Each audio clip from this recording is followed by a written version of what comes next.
આ મામલે કોંગ્રેસે પણ કોર્પોરેશન અને તંત્રની આકરી ટીકા કરી છે। સિટીની અંદર હવાનું પ્રદૂષણ વધતું જાય એટલે કે એર ક્વોલિટી ઇન્ડેક્સમાં જોખમદાયક પરિસ્થિતિ થાય, તેમ છતાં શાસકોના પેટનું પાણી પણ હલતું નથી। ઉલટાનું એર ક્વોલિટી ઇન્ડેક્સ સુધારવા માટે, એરની ક્વોલિટી સુધારવા માટે જે પગલાં ભરવા જોઈએ એની બદલે એના માપદંડોમાં ચેડા થાય અને પ્રજા સાથે વિશ્વાસઘાત થાય તે રીતનો એક પછી એક પગલાં અમદાવાદ મ્યુનિસિપલ કોર્પોરેશનના આ મામલે કોંગ્રેસે પણ કોર્પોરેશન અને તંત્રની આકરી ટીકા કરી છે। સિટીની અંદર હવાનું પ્રદૂષણ વધતું જાય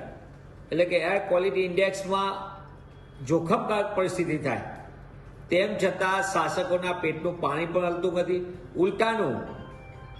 એર ક્વોલિટી ઇન્ડેક્સ સુધારવા માટે, એરની ક્વોલિટી સુધારવા માટે જે પગલાં ભરવા જોઈએ એની બદલે એના માપદંડોમાં ચેડા થાય અને પ્રજા સાથે વિશ્વાસઘાત થાય તે રીતનો એક પછી એક પગલાં અમદાવાદ મ્યુનિસિપલ કોર્પોરેશનના